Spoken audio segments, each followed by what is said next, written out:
Deseamos que la paz del Señor sea con cada uno de ustedes. Qué lindo en este primer día de la semana poder glorificar al Señor y permitir que su palabra sea glorificada. Así que continuemos con esta enseñanza, hermanos. Por favor, abramos la bendita y muy preciosa palabra en el libro de Segunda de Tesalonicenses, capítulo 2, verso 1. Y leemos en el nombre del Padre, de nuestro amado Señor y Salvador Jesucristo y de su Santo Espíritu. Pero con respecto a la venida de nuestro Señor Jesucristo y nuestra reunión con Él, os rogamos, hermanos, que no os dejéis mover fácilmente de vuestro modo de pensar, ni os conturbéis, ni por espíritu, ni por palabra, ni por carta como si fuera nuestra, en el sentido de que el día del Señor está cerca. Nadie os engañe en ninguna manera, porque no vendrá sin que antes venga la apostasía y se manifieste el hombre de pecado, el hijo de perdición, el cual se opone y se levanta contra todo lo que se llama Dios o es objeto de culto, tanto que se sienta en el templo de Dios como Dios, haciéndose pasar por Dios. ¿No os acordáis que cuando yo estaba todavía con vosotros os decía esto? Y ahora vosotros sabéis lo que lo detiene, a fin de que a su debido tiempo se manifieste. Porque ya está en acción el misterio de la iniquidad, solo que hay quien al presente lo detiene, hasta que él a su vez sea quitado del medio. Y entonces se manifestará aquel inicuo, a quien el Señor matará con el espíritu de su boca y destruirá con el resplandor de su venida. Padre, te damos gracias, Señor. Bendecimos tu nombre, Señor amado. Señor, qué privilegio, Dios mío, más maravilloso, poderte servir y podernos reunir a escuchar tu palabra, tu consejo, en tu nombre, Señor. Señor, gracias porque nos has dado ese entendimiento como para poder escoger de que sea solo tu palabra y tu Espíritu, Señor, el que dirija nuestras vidas, Señor.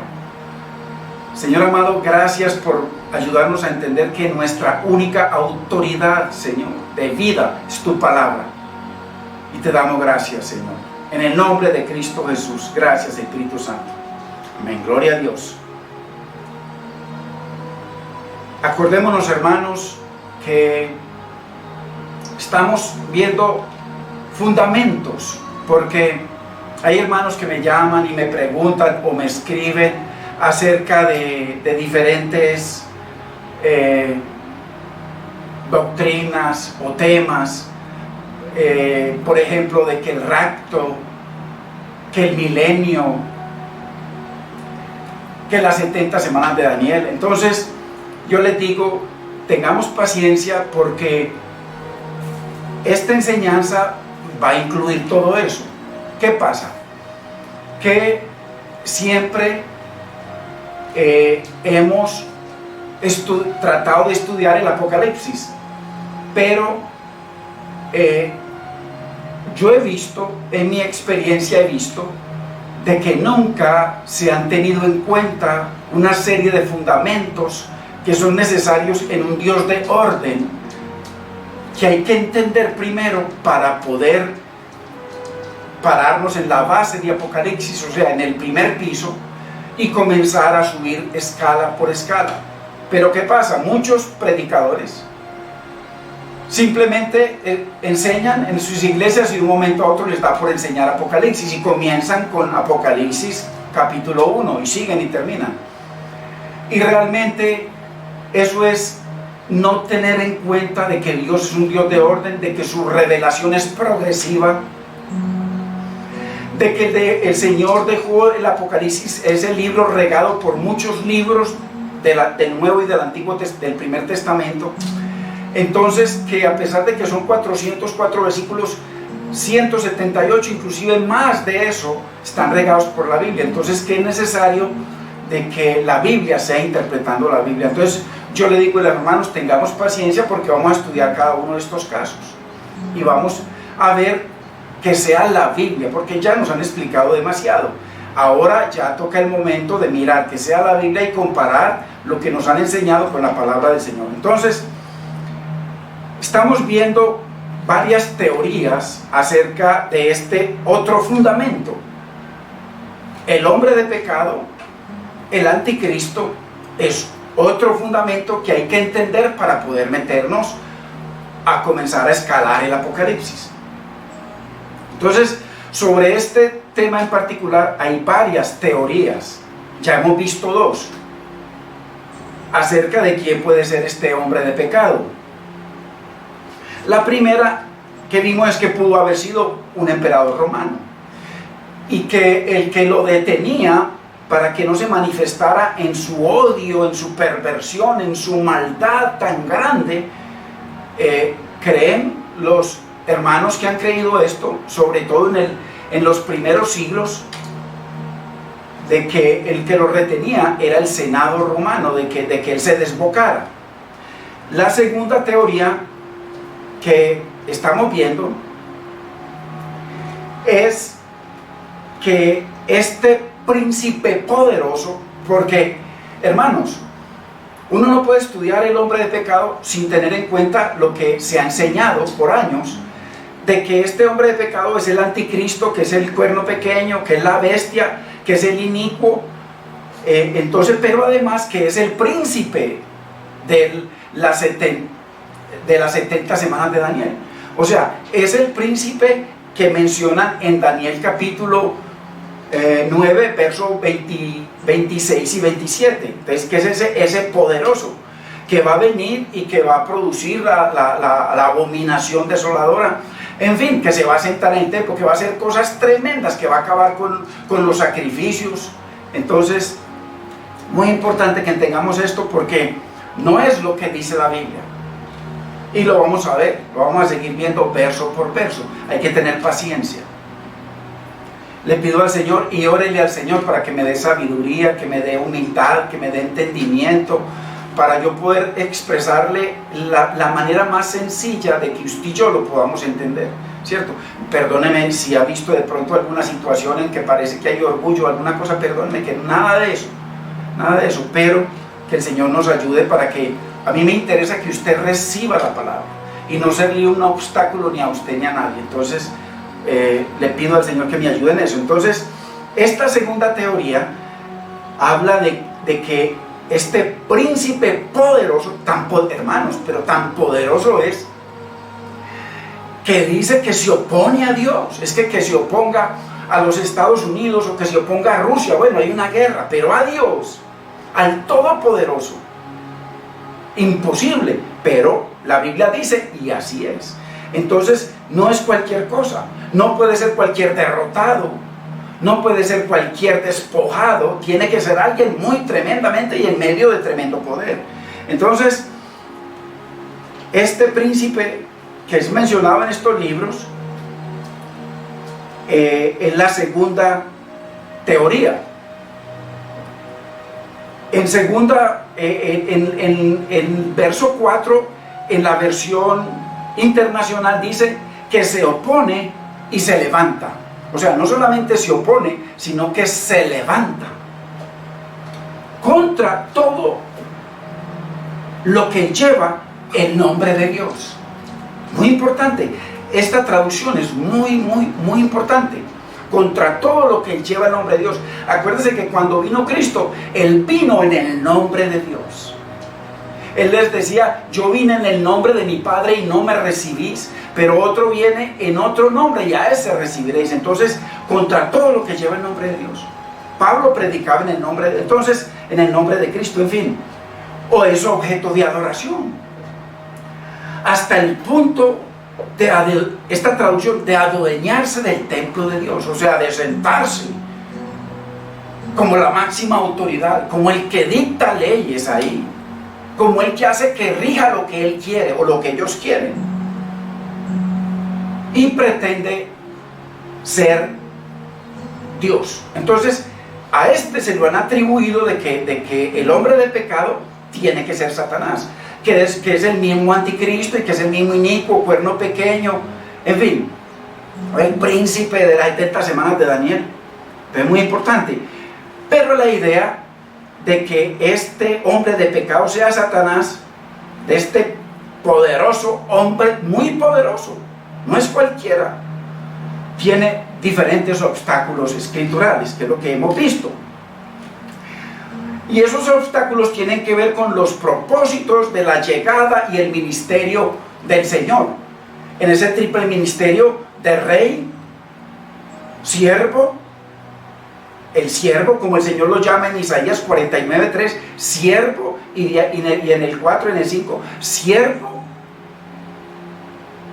Israel. Dios lo llama a Cristo Israel. Entonces tengamos en cuenta que el nuevo Israel no tiene que ver nada con una nación en el desierto, ni con un pueblo llamado o escogido, o nada. Es el ministerio con el que él vino, según Isaías 49:3 al 6. Entonces vino con ese ministerio de llevarle al Señor todo, y para eso tenía que venir a una lucha y a una pelea muy tremenda. Inclusive dice que en él estaba toda la plenitud de la deidad, o sea, que había un respaldo total del Padre y del Espíritu. Lo dice 2 Colosenses 9:10. Entonces, muy importante de que viene con ese triple ministerio Silo, como lo profetiza Jacob 49, en Génesis 49:10, el siervo, como lo profetiza Isaías 49:1 al 6, y entonces el profeta, ojo, no cualquier profeta, el más grande profeta que haya habido o haya jamás, Yeshua. Al punto que dijo que el que no se someta a ese profeta, pero él en lo que Dios le dio a Moisés para que profetizara, no entendía de que venía como profeta, pero también Jacob había profetizado, o iba a profetizar, que venía como rey.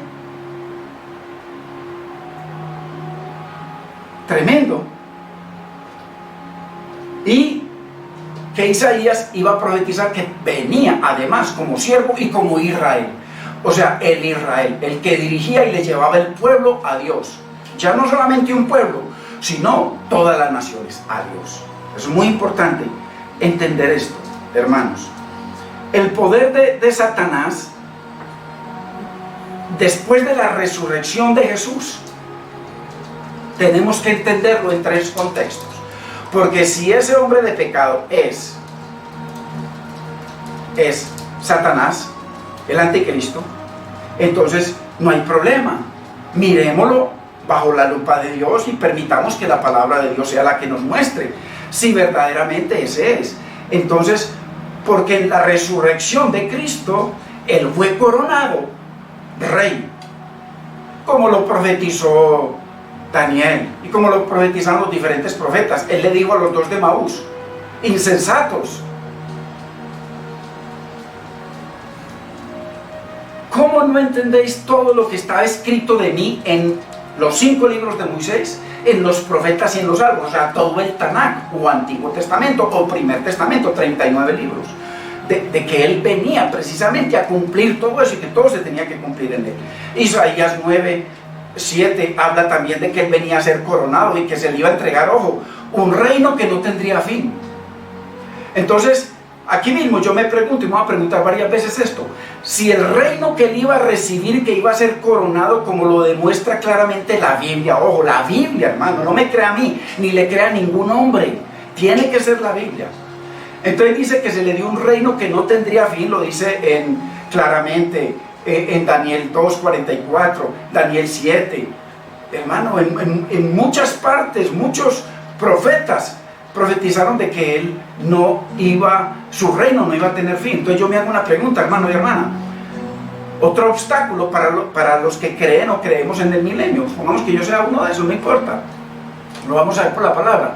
El Señor dice que su reino no tendrá fin, pero Apocalipsis 20 dice de que nosotros vamos a reinar 1000 años con Él. 1000 años, o sea que cuando terminen los 1000 años, mire usted, cuando terminen los 1000 años, nosotros ya no seguimos reinando con Él, porque solamente son 1000 años. Pero la Biblia dice en muchos versículos que su reino no tendrá fin. O sea que a partir de ahí, usted y yo somos sacados del reino, los hijos de Dios, y nos llevan para otra parte, porque Él sigue reinando, porque no tiene fin.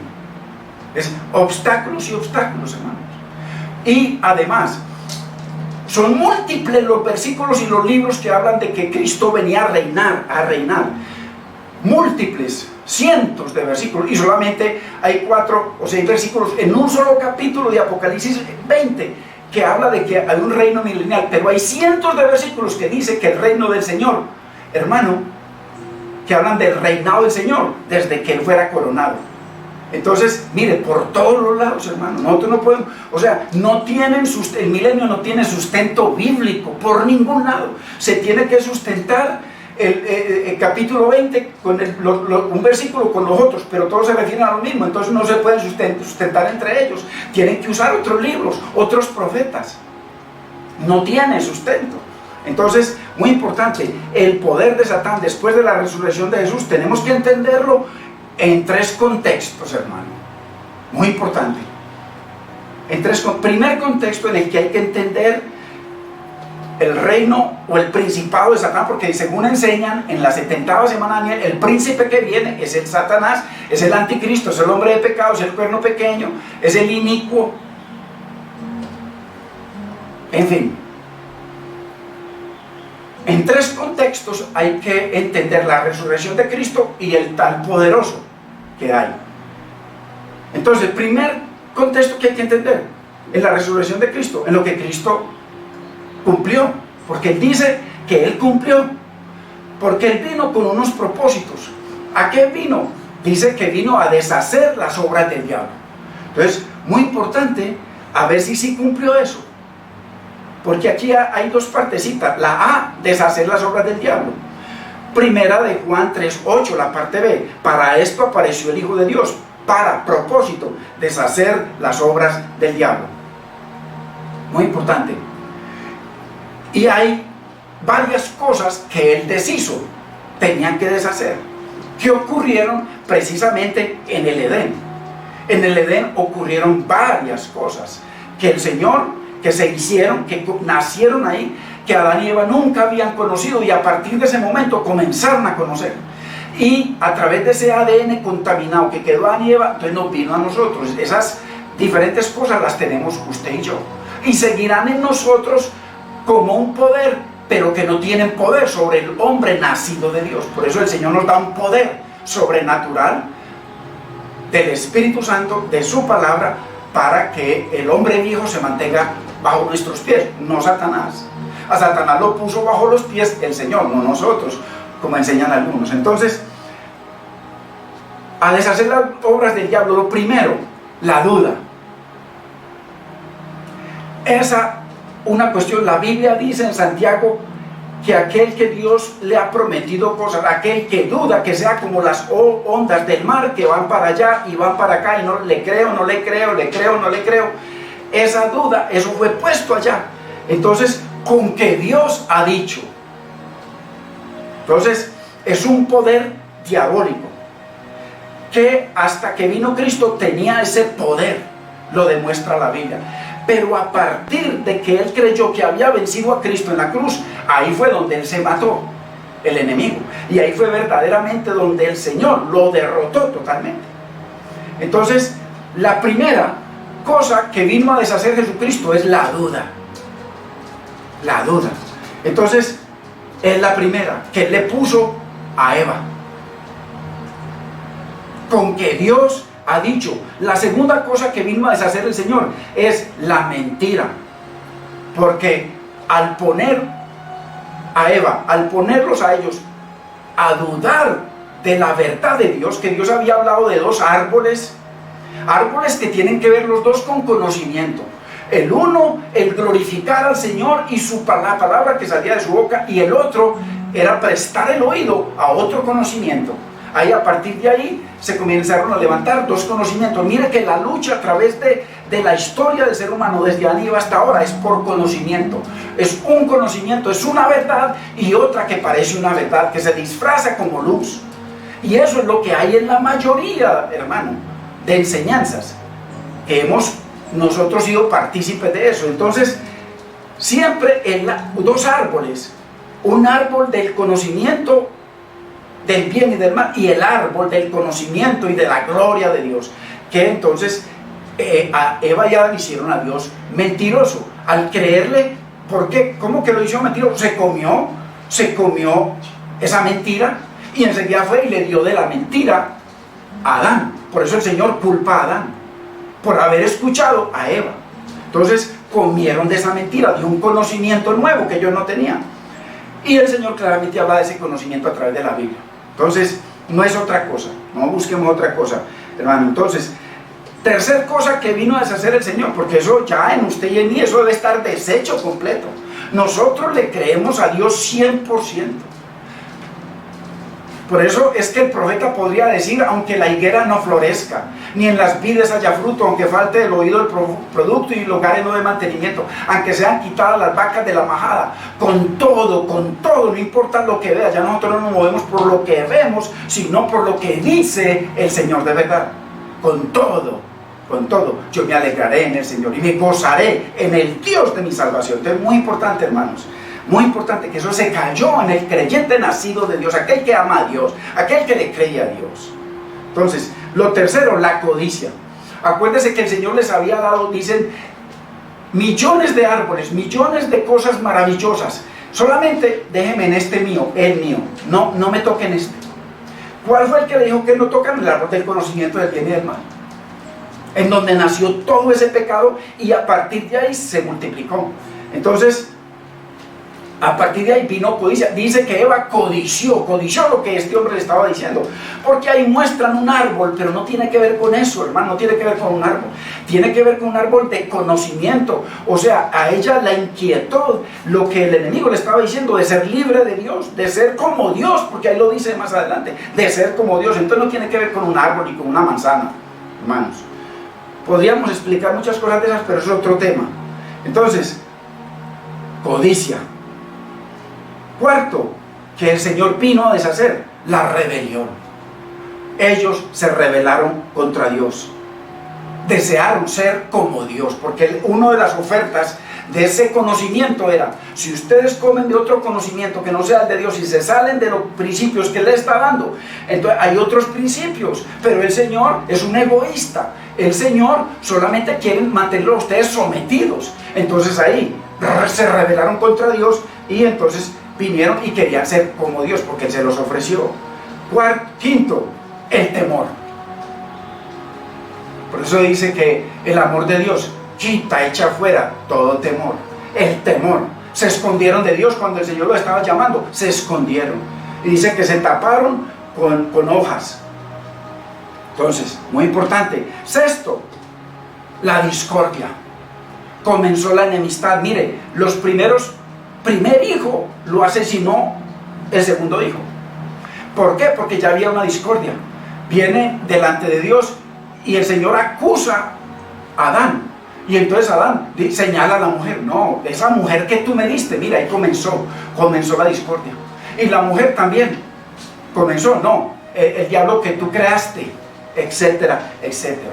Entonces, la discordia. Y a partir de ahí los primeros dos hermanos, el uno mató al otro y el otro se condenó. Entonces, tremendo. Y lo último que el enemigo sembró, que vino a deshacerlo el Señor, la muerte. Por eso dice que en Apocalipsis que he aquí yo tengo las llaves de la muerte y el Hades. Yo estuve muerto y ahora he resucitado, estoy vivo, y tengo las llaves de la muerte y del Hades. Entonces, todo eso lo vino a deshacer el Señor, todo. Entonces hay muchos que se preguntan, no, pero es que todavía hay codicia. Claro, hermano, claro, obvio, pero el Señor nos capacita, nos da de sobra para no codiciar, para no estar codiciando en la mujer a los demás, para no estar codiciando las propiedades, las cosas de los demás, para orar por los que, inclusive por los que prosperan, así uno no esté prosperado, para que el Señor se glorifique limpiándolo a uno. Entonces, muy importante, la muerte, la cual el Señor quitó claramente.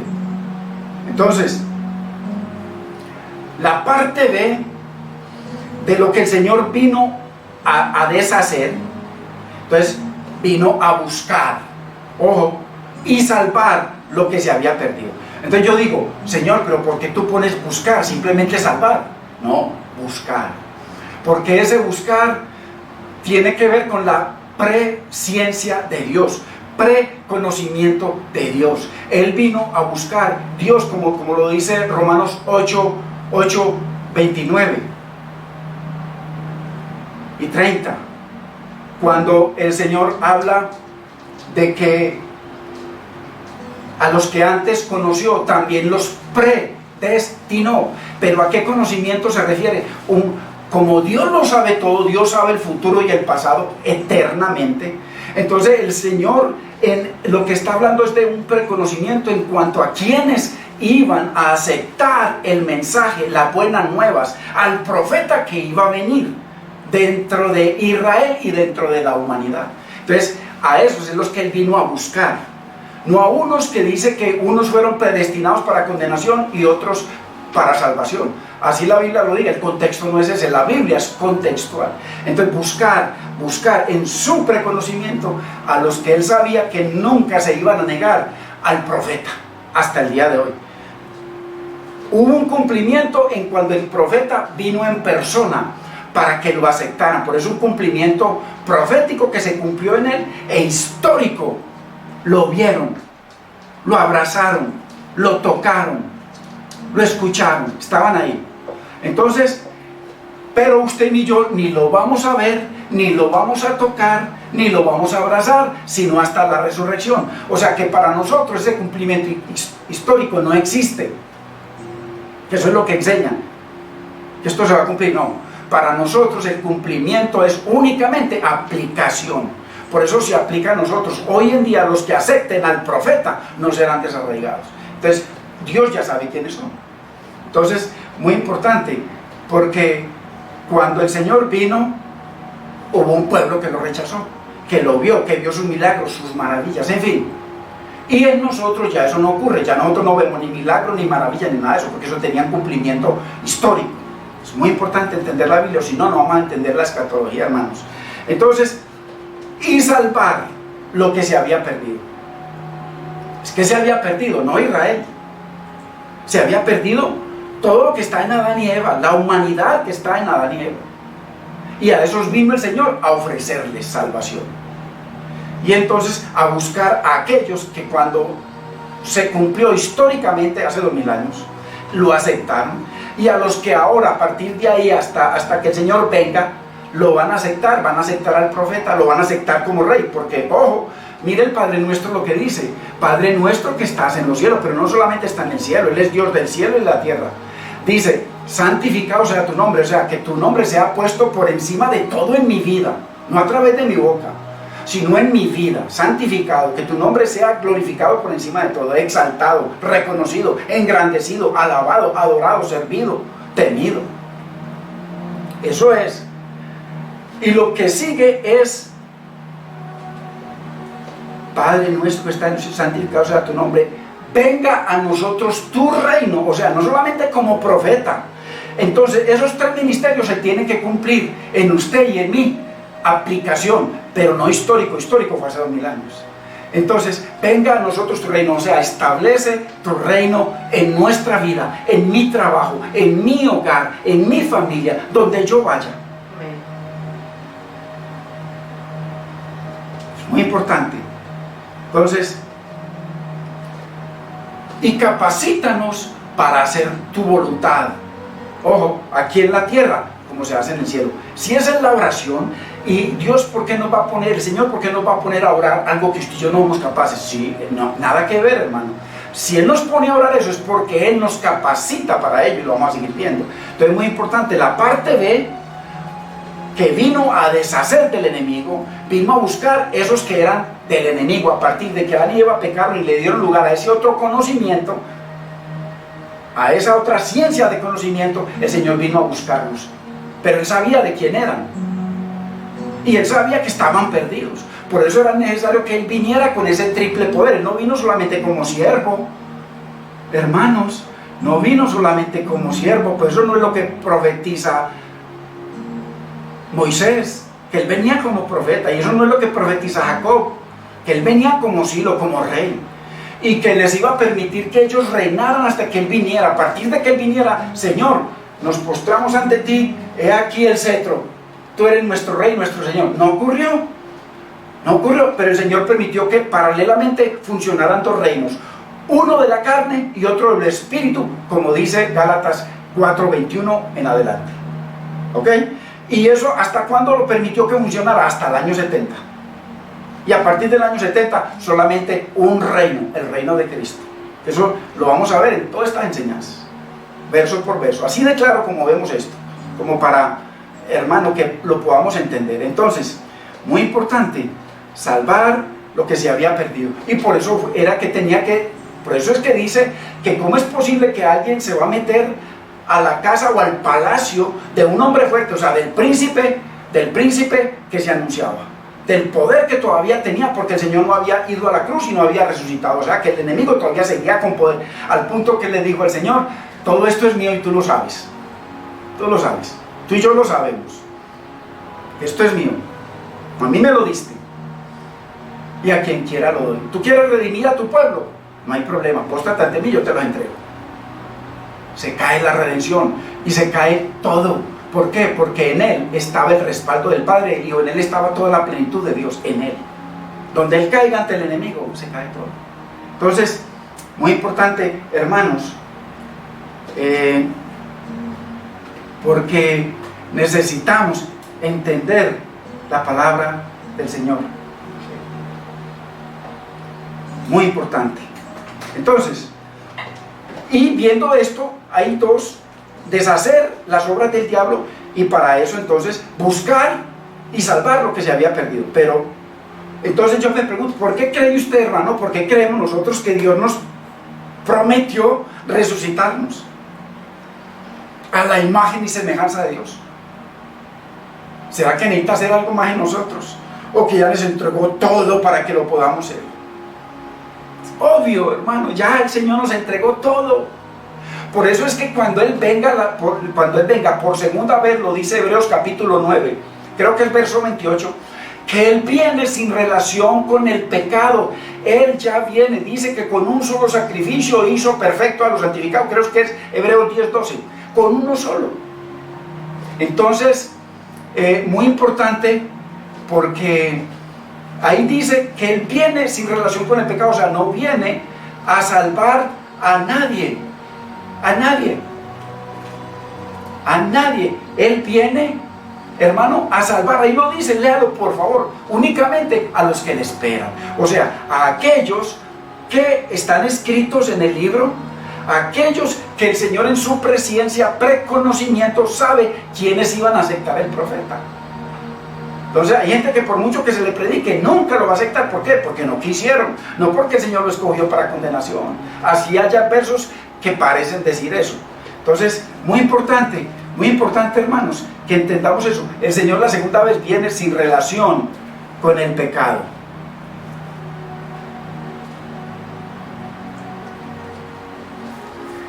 Entonces, Él nos ha prometido que usted y yo seremos resucitados a la imagen y semejanza del Señor. O sea, lo que se perdió en el Edén, vino a recuperarlo y ya lo tiene en nosotros. Ya hay una promesa de vida. Dice que fuimos sellados con el Espíritu Santo de la promesa. Es una realidad. Pero para eso necesitamos que este cuerpo mortal se convierta en inmortal, y que esta naturaleza corruptible se convierta en naturaleza incorruptible para ser semejante al Señor, y lo veremos como Él es.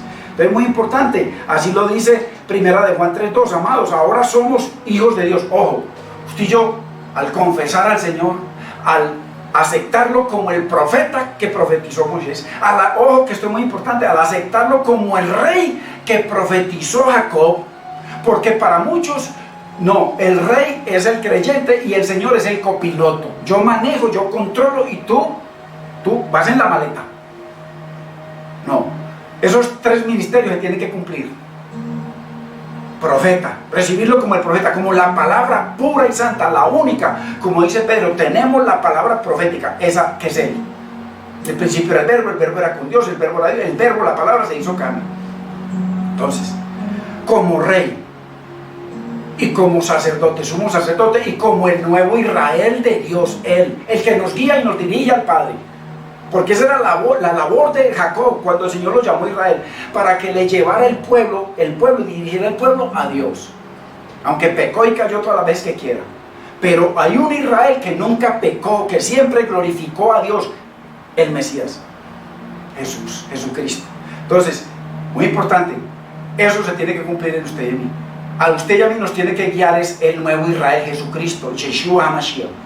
Si a usted lo está guiando otra cosa, sea carne o sangre o lo que sea, usted no está aceptando de que sea únicamente Él. Vino como rey, no hay dos reyes, ni tres, ni cuatro. Por eso en muchas congregaciones hay un rey allá que predica y la gente lo asume y le tienen temor y pavor y de todo. No, eso es antibíblico. El Señor llamó a que todos los creyentes fuéramos sacerdotes. Hay un orden para respetar el orden, pero no, como Él le dijo a Pedro, que no se enseñoreen de las almas. Y así lo dijo Pablo también. Entonces, que ese es el pan nuestro de cada día. Entonces, muy importante, ahora somos hijos de Dios, o sea, usted y yo somos redimidos de Dios y Él nos tiene sellados. Ok, muy importante. Y aún no se ha manifestado, o sea, mire todavía esta carne débil, la gente lo ve a usted, no saben que usted es cristiano, creen que es cualquier otra cosa por ahí. Usted y yo morimos como mueren los perros, así lo dice, así lo habló y lo profetizó Salomón, de que no hay ninguna diferencia entre nosotros los animales, tenemos la misma carne, la misma respiración, todo. Nos podrimos como el perro o el gato. Entonces, y aún no se ha manifestado, todavía estamos en esa debilidad, pero hay un nuevo hombre adentro, un nuevo hombre.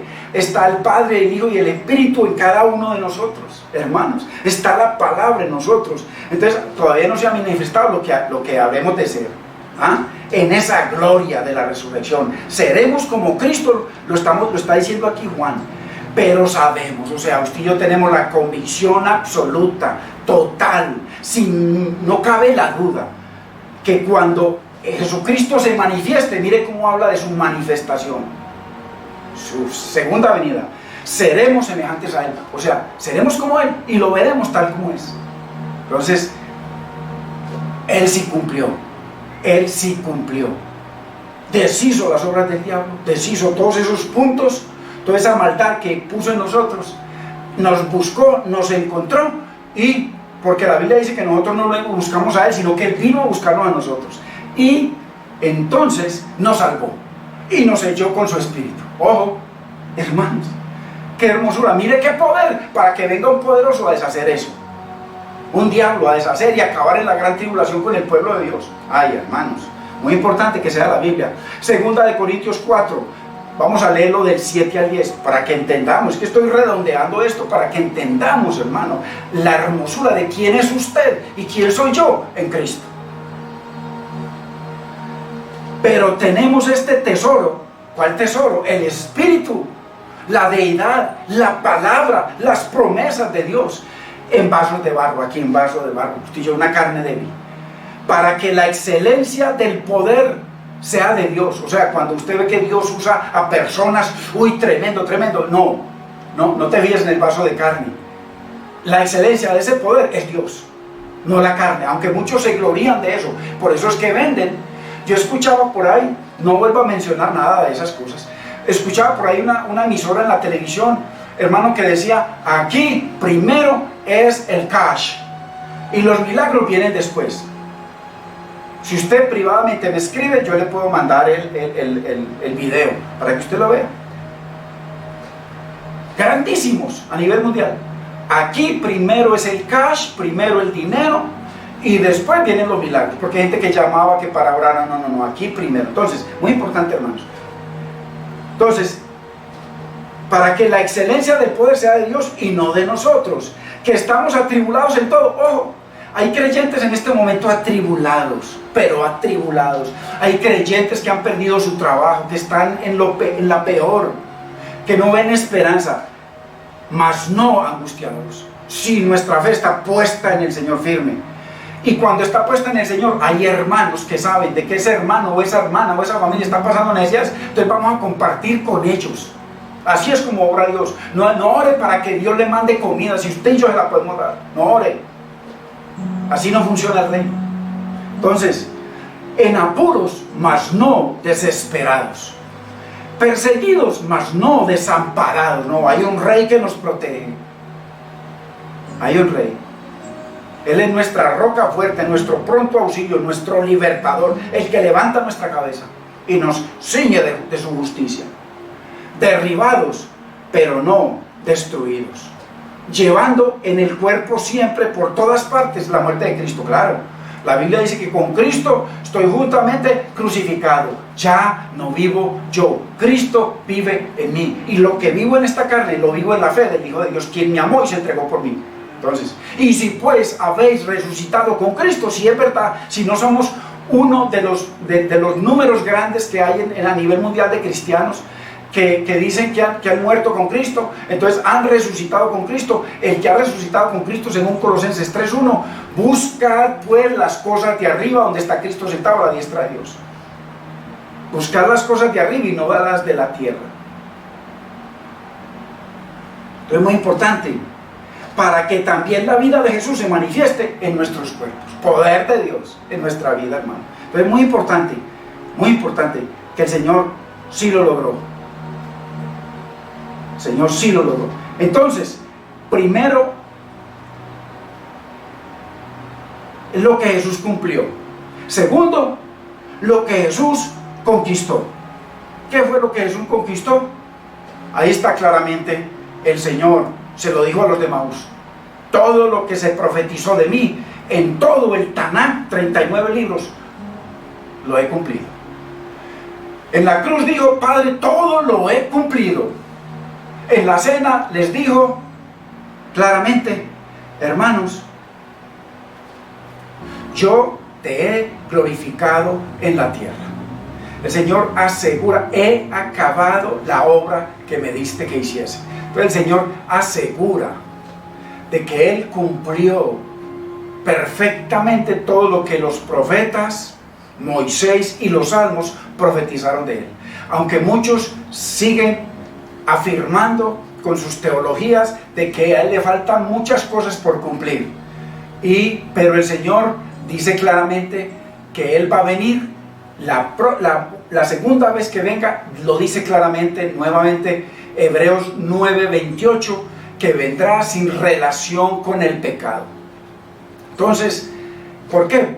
¿Por qué sin relación con el pecado? O sea, no viene a salvar a nadie que esté en pecado. Él viene solamente, y lo dice, por los que le esperan, nadie más. Entonces, muy importante, o sea, que como Él lo cumplió todo, viene únicamente por su pueblo, no más, no más. Y ahí es cuando se cumple Tesalonicenses 4, cuando dice Pablo que a la final trompeta. Entonces, todo eso es una unidad. Muy importante, hermanos. Entonces, lo segundo, conquistó todo. Todo. Él lo asegura. Y lo tercero, que esto es muy importante, hermanos. Esto no, tristemente, no se ha entendido, y como no se ha entendido, no se ha enseñado. Y como no se ha enseñado, entonces está ahí como una cosa puesta. Hay algo puesto en Pentecostés. En Pentecostés, Pedro declara dos cosas muy tremendas. Cosas, número uno, tan grande es que es la redención, el cumplimiento de la promesa que les dijo el Señor: no se vayan de Jerusalén hasta que no venga el poder de lo alto.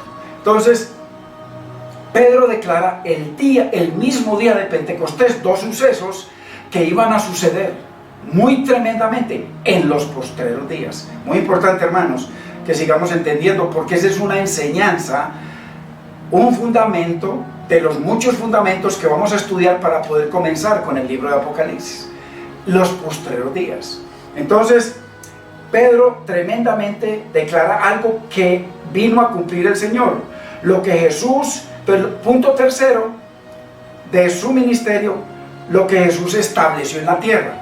Entonces, muy importante, lo que Él cumplió, y ahora tercero, lo que Él vino y estableció, Él lo dejó establecido en la tierra.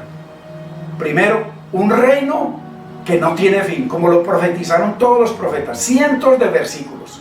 Un reino que no tendrá fin. Nuevamente, los del milenio solamente van a reinar 1000 años y de ahí para allá no sé para dónde los van a tirar.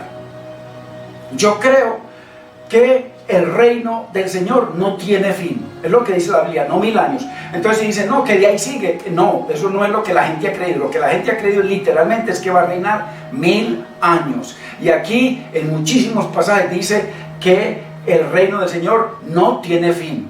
Lo dijo claramente Zacarías en Lucas, creo que es 1:30, 1:33. Dice que su reino no tendrá fin. Lo dice también Isaías 9:7. Entonces, a establecer un reino que no tenía fin, que ese reino claramente lo habla el apóstol ya comenzando a crecer tremendamente el día de Pentecostés. El día de Pentecostés él dice algo que lo vamos a ver. Entonces, un reino, Pedro está diciendo el día de Pentecostés, de un reino, o sea, de lo que iba a establecer el Señor, porque él vino como rey, profeta y siervo sacerdote Israel. Entonces vino a establecer un reino, ojo, no milenio, 1000 años, no, 1000 años es muy poquito, 1000 años, porque hay algunos que usan eso, es que para el Señor 1000 ya es como un año, o mejor dicho, tremendo, o 1000 años es como un día más bien, o sea que vamos a reinar un día en el Señor, y el Señor va a reinar, porque su reino no tiene por toda la eternidad. ¿Qué diferencia? Infinita la diferencia entre 1000 años, que viene a ser un día del Señor, a todos los billones y trillones y cuatrillones e infinito de años luz que va a reinar el Señor. Entonces, eso lo dijo en Pentecostés Pedro en los postreros días, cuando le dicen que están borrachos. Entonces vino a cumplir dos cosas. Una, la llenura del Espíritu, que es donde se estableció una nación en un día, completa con todo, con ministros, con todo, con todas las leyes de una nación, la única, porque el resto de naciones en procesos de muchos años. Y entonces establecer un reino. Y segundo propósito que dejó el Señor establecido, ya establecido, no lo va a establecer cuando venga, va a establecer un milenio, no, es unos juicios para poder establecer su reino a plenitud. Acordémonos, cuando Él vino como Silo, la profecía era que le entregaran el cetro a Él, como lo profetizó Pedro el día de Pentecostés con David, el rey David, en el día de Pentecostés. Hechos 2:29, y de ahí para adelante. Entonces, de que en cuanto a su carne nacería el que se iba a sentar en su cetro, en su trono. Y Jacob profetizó que él permitiría que Israel reinara todos los años que fuesen hasta que viniera él, pero él ya vino hace 2000 años. Entonces dice hasta que, y a partir de ahí entonces a él se someterán todos los pueblos, ya no solamente Israel, sino todas las naciones, que eso está en conjunción con la promesa o con los propósitos de Isaías 49:6, que le dice el Señor: ¿acaso no eres mi siervo para salvar las tribus de Jacob, el remanente de Israel, y ser luz a las naciones? Todo coincide totalmente con Pentecostés, que enseguida lo seguimos viendo, en donde el Señor vino a salvar, pero a la vez en Pentecostés comienza el Señor a establecer un reino. Entonces habla de dos cosas Pedro ahí. Una, del derramamiento del Espíritu, les está prometiendo, y la segunda, de unos juicios para poder establecer su reino a plenitud. Entonces, como cuando vino Silo, lo que debió haber hecho Israel fue someterse a él, como se sometió Pablo, como se sometió Pedro, como se sometieron los discípulos, los 5000, los 3000 y miles. la mayoría de Israel y la cúpula completa no se sometió a él, sino que se sentaron como reyes. Entonces, antes se fueron en contra de él. Entonces, él dejó establecido su reino y permitió que ellos siguieran 40 años. Entonces, había dos reinos paralelos. Para el reino del Espíritu, que él le dijo a Pilato, y el reino de la carne, como lo asegura Gálatas 4:21 en adelante.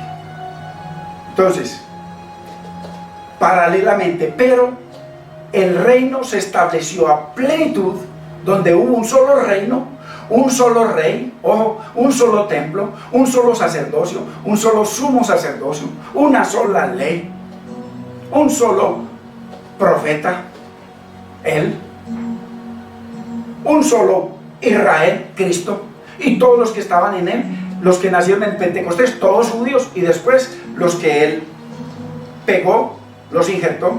Entonces dejó que paralelamente caminaran dos reinos, el uno, el de la carne, contra el del Espíritu. Comenzaron a matar los apóstoles, los discípulos comenzaron a matar a todo lo que tenía que ver con el cristianismo. Se aliaron con Roma, le dijeron: no tenemos más rey que César, le dijeron que la sangre de ese venga sobre nosotros, y comenzó la persecución más terrible. Entonces, hasta el año 70, dos reinos, pero a partir del año 70, ahí dejó de haber un templo, usted lo sabe por la historia, dejó de haber una Jerusalén, usted lo sabe por la historia, dejó de haber una nación, dejó de haber una genealogía, dejó de existir un sacerdocio levítico, en fin, sacrificios, todo dejó de ser, y comenzó el nuevo reino a partir del año 70, el nuevo reino espiritual, con una sola nación, judíos y gentiles. Por eso es que la Biblia dice que ya no hay ni judíos ni gentiles, sino la iglesia del Señor, constituida por los dos. Entonces, muy importante que paralelamente entonces comenzaron. Entonces, el día de Pentecostés, Pedro habla de dos cosas muy tremendas. Una, del reino del Espíritu, con esa nueva nación, con esos nuevos sacerdotes, con esos nuevos ministros, con esa nueva ley, con ese nuevo templo, el templo nosotros. Entonces, y la otra, y unos juicios para poder establecer el Señor su reino a plenitud. Unos juicios, vamos a verlo. A lo mejor usted nunca lo había visto así, vamos a mirarlo. Entonces, muy importante, el mismo día de Pentecostés, Pedro declara lo que se tenía que cumplir. Ojo, en los postreros días, ojo, hermanos, los postreros días, que él dice claramente. Vamos a leerlo, mejor dicho, vayamos, Hechos 2:16, en donde Pedro le dice que le están diciendo que tomaron mosto, que están borrachos. Entonces viene y le dice: mas esto es lo dicho por el profeta Joel, verso 16 de Hechos 2, verso 17, y en los postreros días, hace 2000 años, dice Dios. Entonces, ¿quién dijo que en los postreros días, hermanos? Dios, ahí lo dice Dios: derramaré de mi espíritu sobre toda carne. Ojo, no sobre Israel, sobre toda carne. Por eso es que ya no hay judío, ni gentil, ni griego, solamente está la iglesia. Y la iglesia son esos que el Señor los tenía en su mente, en su corazón, la preconocimiento y presciencia de Dios. Ahí están, tanto del uno como del otro. Ya no hay sino una nación, que es la nación de Dios. Entonces, ojo, que no hay ninguna nación por ahí en el desierto, no. Son los templos vivos que están en toda parte. Por eso es que Dios nos llama en primera de Pedro 2:9 que nosotros somos linaje escogido, o sea, judíos y gentiles, que recibimos, aceptamos al profeta como el profeta de nuestra vida, su palabra, ya aceptamos a Cristo como rey, no como copiloto, y que lo aceptamos a él como el verdadero guía de nosotros, de este pueblo, en este desierto, el nuevo Israel, porque Israel es el que guía, él, ¿ok? El Señor. Entonces, muy importante: derramaré mi espíritu sobre toda carne, ya no solamente sobre un puñado de gente o una nación. Y vuestros hijos y vuestras hijas profetizarán, y vuestros jóvenes verán visiones, y vuestros ancianos soñarán. Ok, miren lo importante, hermanos.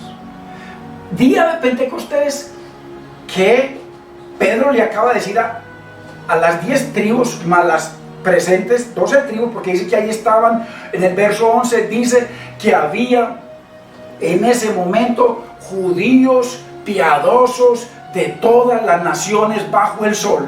Si usted deja que algún hombre le interprete algo diferente, están pervirtiendo la palabra. Le está diciendo, aquí están reunidos todos los que yo vengo a redimir, como estaba profetizado. Ojo, solo sencillo. Entonces, claramente Pedro les dice que estos son los postreros días de que profetizó el profeta Joel. Entonces, no hoy, hermanos, hoy es una aplicación, no cumplimiento histórico, hace 2000 años, histórico, hace 2000 años. Y en el verso, entonces, verso 17, ya lo leímos, verso 18, y de cierto sobre mis siervos y sobre mis siervas en aquellos días, que era lo que está diciendo el que profetizó Joel, que en aquellos días, o sea, el día de Pentecostés, hace 2000 años, derramaré de mi espíritu y profetizarán, ¿ok? Ahí tranquilamente podían profetizar, había nuevas revelaciones. Ahí, ¿por qué? Porque todavía no se había sellado todo el consejo de Dios, los 66 libros, que eso fue en Apocalipsis 22. Entonces, verso 19, mire, ojo, contexto, día de Pentecostés, postreros días según Joel y según Pedro. Ya usted me dice, según mi pastor, ok, no hay problema, le podemos creer a ellos o no le cree, pero en la Biblia, hermano, aquí estamos estudiando en la Biblia. Entonces, está profetizando hace más de 600 años Joel. Pedro, cuando se cumple históricamente, comenzaron a hablar ahí en otras lenguas, como había profetizado Isaías 28, 10 y 11, lo puede leer. Y se cumple todo eso en ese instante y le dice, estos son los postreros días de los que habló Joel. Y en esos postreros días era necesario que se cumpliera esto. Primero, que se derrame el Espíritu sobre toda carne y que profeticen, ok. Y lo segundo, mire lo que dice verso 19, hermanos. Y daré prodigios arriba en el cielo y señales abajo en la tierra. Si usted se lee Joel, usted ve que está hablando es de la tierra de Israel, no del planeta Tierra. Ojo, de la tierra de Israel. Leas el verso anterior, los posteriores y los anteriores. Bueno, ese es el último, 31, 31. Para atrás, está hablando sobre Israel. Y está hablando lo que el Señor haría sobre esa Sión y esa Jerusalén. Que no está hablando, acuérdese, siempre Dios habla en dos contextos. Una Jerusalén terrenal y una Jerusalén espiritual. Una Sión terrenal y una Sión espiritual. Siempre, siempre. Pero nunca habíamos entendido esto. Entonces, el día de Pentecostés, discúlpeme que reitere, porque esto nunca ha sido enseñado. El día de Pentecostés, yo aquí, Pedro, le estoy hablando aquí a todos los judíos, mis hermanos en la carne, de todas las naciones, las 10 tribus perdidas, que es lo que dice el verso 11. Me están acusando de que estoy borracho. Yo le digo, no, miren las escrituras, esto fue lo que profetizó el profeta Joel hace cientos de años, que en los postreros días, o sea, hoy ante sus ojos están cumpliendo los postreros días, pero ¿de qué? ¿De qué? Eso es lo que vamos a enseñar. Hay una enseñanza sobre los postreros días. Entonces, ¿de qué? Hace 2000 años. Y entonces dice que iban a suceder dos cosas. El día de Pentecostés dice que van a suceder dos cosas. Una, que se iba a derramar el Espíritu sobre toda carne, no solamente sobre Israel, y sobre Judá, sobre toda carne. Porque eso fue lo que profetizó Dios a través de Isaías para el Mesías en Isaías 49, 6. ¿Ok? Y ese mismo día de Pentecostés viene y les dice lo que va a seguir sucediendo en los postreros días. Muy importante. Muy importante.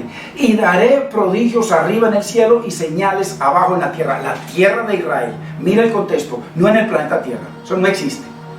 ¿Por qué? Porque el Señor nunca estuvo en pacto con el planeta Tierra. Dios nunca estuvo en pacto con Colombia, que no existía. O sea, nunca estuvo en pacto con Roma, o con ningún país, o con Egipto. No, Dios estuvo solamente casado en matrimonio con Israel.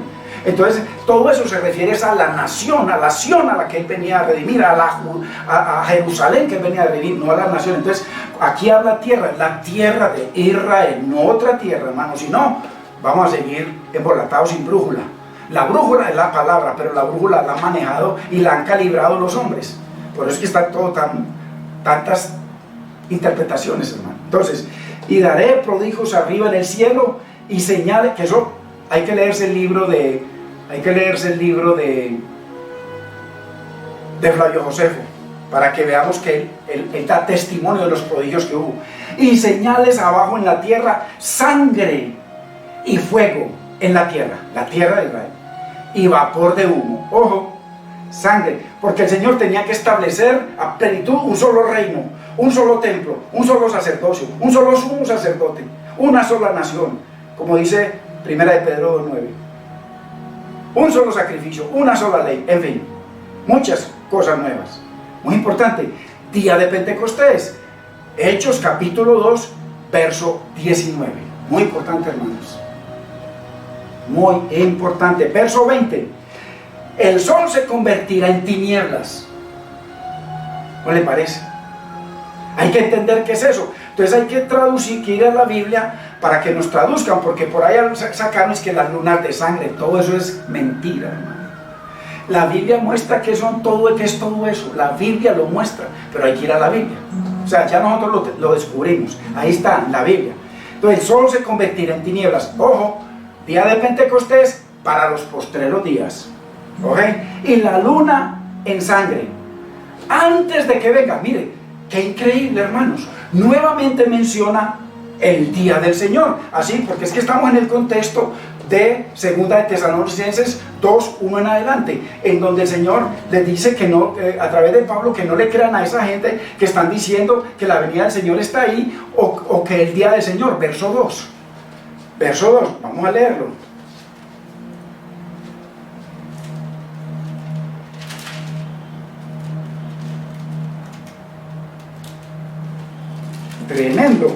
Tremendo. No os dejéis mover fácilmente. Bueno, en el verso 3 dice, en el verso 2 dice que no os dejéis mover fácilmente de vuestro modo de pensar, ni os conturbéis ni por espíritu, ni por palabra, ni por carta, como si fuera nuestra, en el sentido de que el día del Señor está cerca. Mire usted, el día del Señor. O sea, Pablo está hablando de un día del Señor que ellos decían que estaba ya cerca, o que ya había llegado, porque aseguraban que ya había llegado. Pero Pablo les dice, no. Y aquí viene Pedro el día de Pentecostés, hermano, y les dice que el sol se convertirá en tiniebla y la luna en sangre antes de que venga el día del Señor. Entonces, estamos hablando de un tiempo X, un tiempo histórico, hermanos, en donde se tenía o se tiene que cumplir eso. Muy importante. No quiero redundar mucho en eso porque son muchas enseñanzas que van a aclarar todo. Pero ahí está, día de Pentecostés, postreros días, día del Señor, en fin. Entonces, grande y manifiesto. Tan grande que dijo el Señor que habrá una gran tribulación, tan grande, porque de este día del Señor, de todos los días del Señor, dice día del Señor, pero aquí habla de un día del Señor grande y manifiesto, o sea, grande, que lo verían con sus ojos, que les calentaría la piel, grande y manifiesto, imposible negarlo. Muy importante, hermanos, muy importante que podamos entender estas cosas, grande y manifiesto.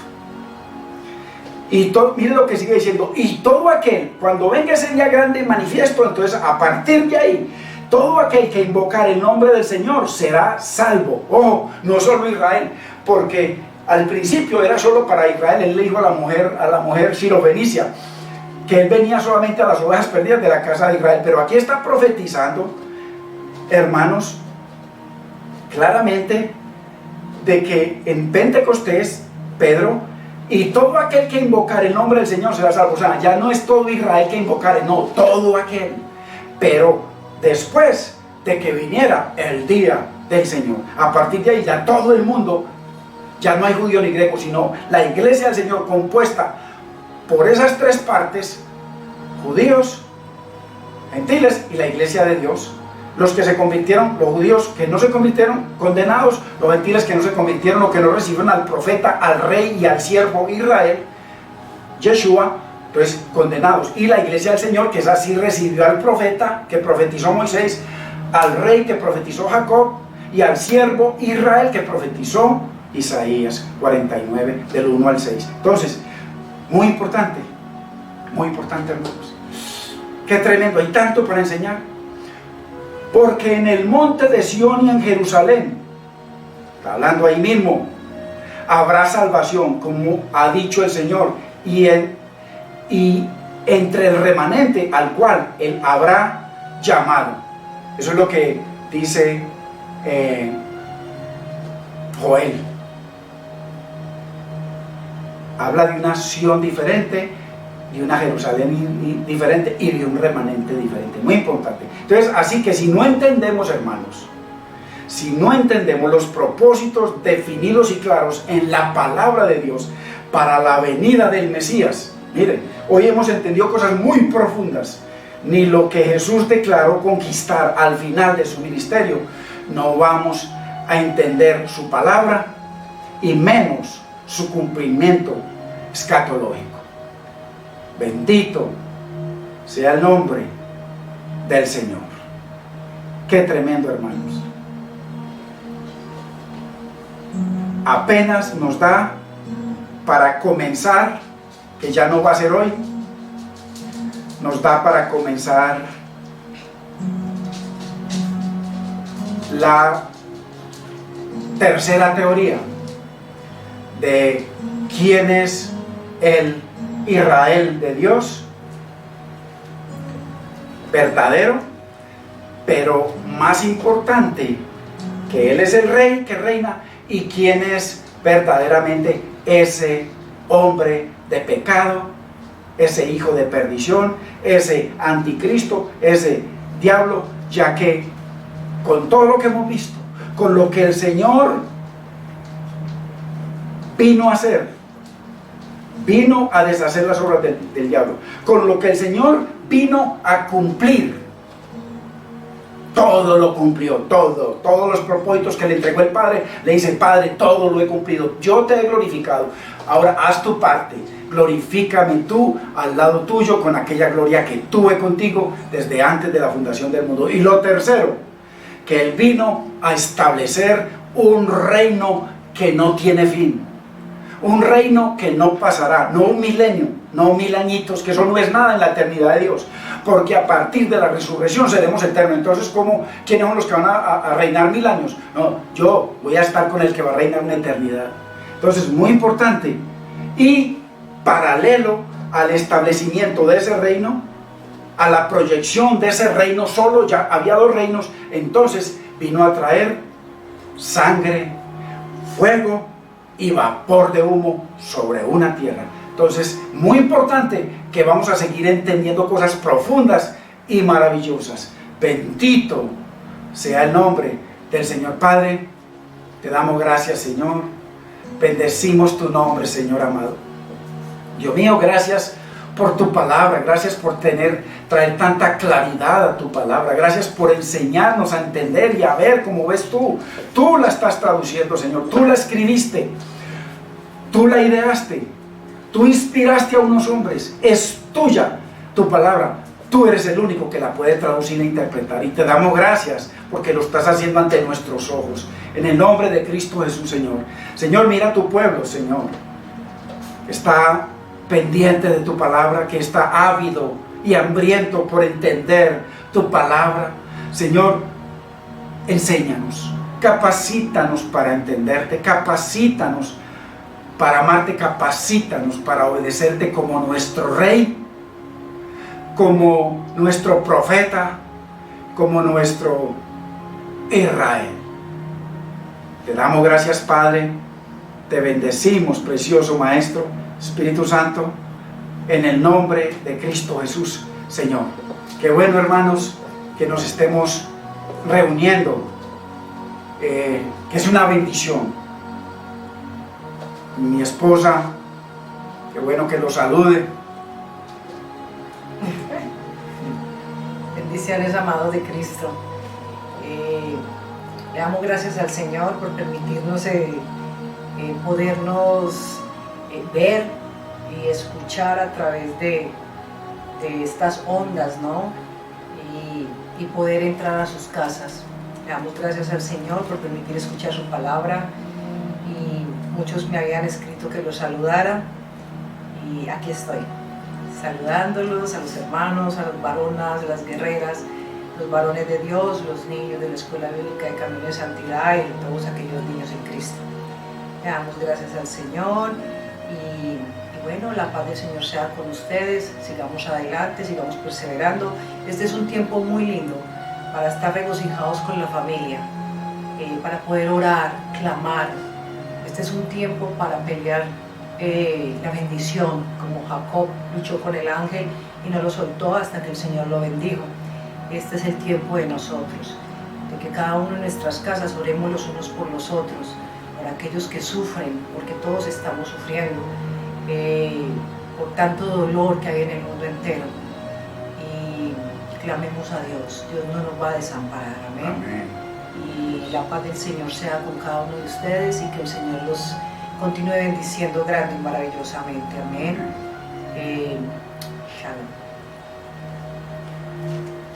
Bueno, hermanos, pendientes para el martes, si el Señor lo permite, que el martes continuamos con esta enseñanza para que veamos la tercera teoría, o sea, con todo lo que hemos visto de ese rey, profeta y siervo Israel, sacerdote, imposible, hermanos, con todo lo que él lo despojó, le quitó todo, lo que él buscó y lo encontró y lo redimió, con lo que el Señor conquistó y con lo que él estableció en la tierra, imposible, hermano, que sea el diablo ese hombre de pecado. Que la paz del Señor sea con cada uno de ustedes, hermanos. Dios los guarde.